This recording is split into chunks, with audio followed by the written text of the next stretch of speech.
And she was a thin black female curled up in a fetal position on a gurney in extreme pain.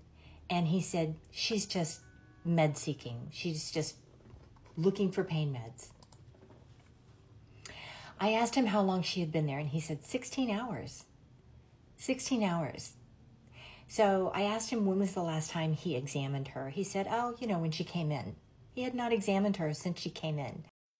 What's up, YouTube family? Thank you for tuning to watch this video. If you're a returning subscriber, you know how we do it. And if you're new, kindly do consider subscribing to this amazing YouTube channel. So let's roll into today's topic. So there's a lot of racism in the USA. There's a lot of systematic racism. I have discussed racism in many places in the USA, and the industry rather that I least expected to be racist was the healthcare system in the USA. And apparently it's crazy, man. So let's watch this video of a white lady explaining how there is a lot of racism in the hospitals. Then later we'll also share another video of a black lady who's a nurse explaining the same. Let's watch this. Hey, Dr. J. Mac. So I'm a boomer generation physician. And I can tell you that the boomer generation in general has a huge blind spot to its own baked-in racism. Typically, the younger generations are much more aware and conscious of racial bias, and I would expect that of your generation. So I want to gently and respectfully suggest that you start doing some deconstructing of your own racism, because we all, as white people, have it. It's there. We have to unpack it. People of color have absolutely no reason to trust white doctors. They have experienced a myriad of incidents of being disregarded by white doctors, their pain passed off as drug seeking, for instance, and they need advocacy. And if they can't have a friend with them in the emergency room, then the best next thing is to have them on FaceTime or on the phone. Let me give you an example. It was 1995, and I was a third-year resident in psychiatry, and I was doing my shift in the ER one evening when a third-year surgery resident, a young man, white, came to me and said, hey, we got a patient we want to transfer to your service. And I asked him if I could go see her with him, and he said, sure. So we went, and she was a thin black female curled up in a fetal position on a gurney in extreme pain. And he said, she's just med seeking. She's just looking for pain meds. I asked him how long she had been there, and he said 16 hours. 16 hours. So I asked him when was the last time he examined her. He said, oh, when she came in. He had not examined her since she came in. I asked him the last time they did labs on her, when she came in. So I went to examine the patient. She was in extreme peritoneal pain. And we all know what that can mean.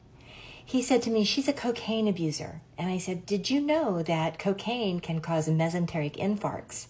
And she could be having a mesenteric infarct and her bowel dying right now.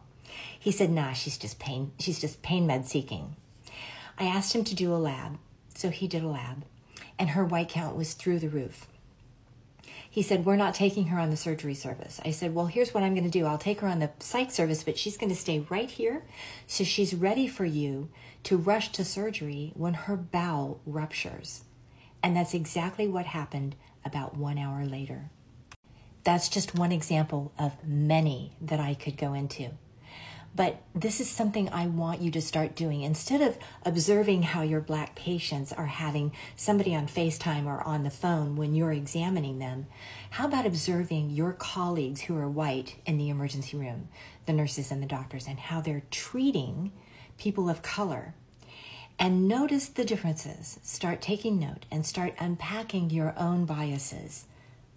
It will make you a better doctor and your patients lucky to have you. Oh my God, you heard this white doctor explain what is happening in American hospitals. This is so sad, man. The lady explains good well that the doctors always say that black people are that they want to seek medication for pain, you know. They're just playing around and they're not feeling pain. And the lady in this story was actually in a lot of pain, in excruciating pain. But now this white doctor could not give her the meds. She came to the hospital 16 hours ago and nothing has been done to her, you know, nothing, totally nothing. And this white lady says that there's a trend that has been happening. And she actually advises people of color to go to hospitals and do FaceTimes if it means they're alone in the wards. Man, this is so unfair. What did black people do wrongly? What is happening in this world, man? How would you leave somebody for 16 hours without attending to them, man? You just leave somebody for 16 hours, somebody who's in pain, and this is the work that you chose to do. It's rather a course that you studied in university and started being a doctor. What's happening in these places of service, man? Why should we bring racial lines in our places of work? The other video that I posted yesterday was another firefighter who used to leave black people in houses that are burning down, in cars, you know, in buildings. Yani, he sees you burning, but he chooses, no, she's black. I don't want to serve them. I don't want to get inside and remove them. And they were in a position that they could help, man. This is now getting into the healthcare. Healthcare, oh my goodness, this is crazy. I never thought of the US in this way. And I just want to push, or rather advocate, that black folks who uses hospitals, whose doctors are white, it's high time you just have to be vigilant. You must be extra vigilant. Even if you're feeling a lot of pain, you're feeling like you're losing it, you're tired, just be on the lookout, because these people can kill you, man. They can see you fall. This is crazy, man. I did not expect this. It is just unacceptable. I usually advocate for love. I usually advocate for unity. Color is nothing. Color is just, no. We are all human beings. It's about the human race, not about the colors of our skin, man. So there's this other incident of a black nurse who faces a lot of opposition at her workplace, and also does not, the white patients do not want her to treat them because they feel like, yo, she's not worth it, or rather she cannot handle us, you know. And I just find it weird, man. What is happening? What's wrong with issues of color, man? Let's watch this video of a lady explaining instances where she saw black patients not being handled in time. Let's watch this. What up, Nurse Gang? What up, TikTok? So today on Nurses in the News, headline reads, Black nurses are traumatized by racism in healthcare. Nasima McElroy, a California-based labor and delivery nurse, witnessed the mistreatment of multiple black women in a maternity ward. Her mental health was impacted because of it. Let's take a deeper look into this story. Being a black nurse in America sometimes means caring for patients while protecting them from racism at the same time. This was the case for Nasima McElroy, a California-based labor and delivery nurse who demanded better care for black moms and was fired shortly after. Nobody's going to change the medical system for us, McElroy said. We have to do it ourselves. One day in March 2018, McElroy happened to be on the clock when her friend came in to give birth at the Oakland hospital where she worked. Had they missed one another, McElroy wouldn't have been able to save the mom from an unmedicated emergency C-section that could have been fatal. The mother intended to have a VBAC, but after being given an epidural during labor, a midwife called for an emergency C-section. At that point, things moved dangerously fast. McElroy watched her friend be dragged onto a gurney because her legs were numb from the pain medicine and then rolled into the operating room. The mom's catheter had slipped out in the process, stopping the flow of medication. McElroy said the rapid pace was due to change of shifts taking place. Some staff were clocking in while others were clocking out. The operating room was packed and communication from the team was poor. There wasn't any communication, she said. So that was a safety issue. You had 2 shifts of nurses, respiratory therapists, and doctors in the room. She said, quote unquote, I just remember looking into her eyes and seeing how scared she was. McElroy was the primary nurse, and the team was supposed to keep her up to speed on what was happening and why, but they failed to do so. So she did what she felt was her only option to stop the surgery. She said, quote unquote, "I literally had to roll my body across her to stop them from cutting her open unmedicated," she recalls. "I had to literally yell and call a hard stop and was like, 'No, you are not about to cut her.'" Moments later, the attending doctor walked in and noted that the birth actually wasn't supposed to be an emergency C-section. McElroy said her friend had no idea what was going on. She didn't know her epidural had got pulled out. She said, "It was just like a state of confusion. I just remember looking into her eyes and seeing how scared she was." A week later, McElroy addressed her concerns about the situation to the head of OB, who was also a black woman, but was disregarded. Black pregnant women all over the country fear hospital experiences like this, or worse, dying because no one saved them. In 2018, black women were dying from pregnancy-related complications at 2.5 times the rate of white women, and that remains the same to this day. After being dismissed, undertreated, violated, and ignored, black mothers are leaving hospitals traumatized, if they make it out alive. But sometimes those who witness the neglect of black women in hospitals are impacted too. Just a few weeks after supporting her friend, McElroy said she had to advocate for another pregnant woman whose pain was dismissed during labor. After witnessing both patients escape potentially fatal complications, she broke down mentally. She said, quote unquote, "I'm in the parking lot on my way to work every day crying like this can't be life."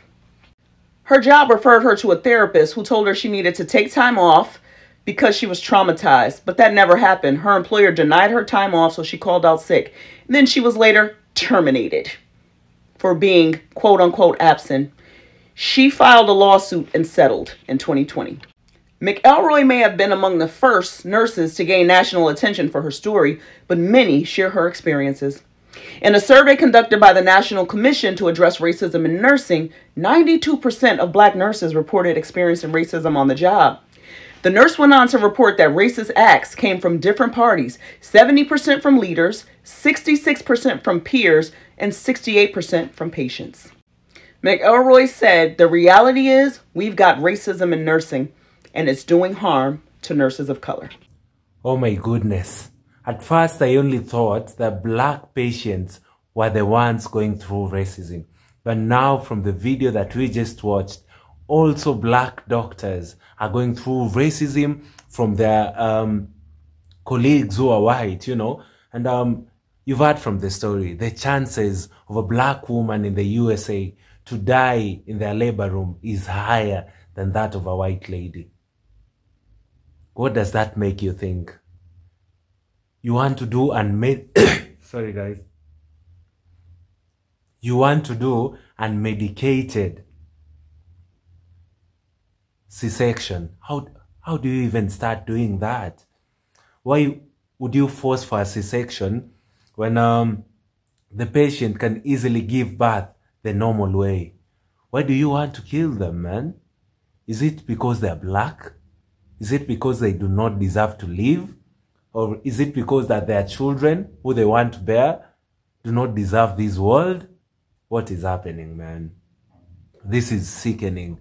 This rot should stop, And I just decided that I'll be using my space to call out these issues one by one so that we may be able to sort the system, man. The change starts with us. I'll be using my platform to just try and talk about these issues. Try and find a solution to this problem, The white lady, who's a doctor, mentioned that in 1995, she noticed of that incident where a black patient was not attended for 16 hours. Fast forward to 2018, to the second incident in today's video. You mean in the US, this problem has been in the hospitals since these two timings? Those are a lot of years. That's more than 20 years of black people struggling in hospitals. But these are just two scenarios that are outside there in the limelight. Imagine how many of these cases have not been reported. How many of black lives have been lost in the hands of rogue doctors? How many lives have been lost? How many patients have just struggled to live while they were able to be helped by doctors in these same hospitals. This is saddening. This is sickening. This is uncalled for, and it should end. So guys, thank you so much for watching this video. It's one of those emotional videos, but I really hope that people get to learn and people get to do their work without discrimination, without having to attend to people on racial lines, man. I really hope there will be change. So guys, thank you for watching this video. Kindly do consider subscribing to my channel for amazing Black stories in Africa and in the diaspora. And I'd be so grateful if you would comment in this video and let me know what you think about it. And yeah, like the video, share with your friends and family so that we are able to eradicate this disease. See you all in my next video. Goodbye for now.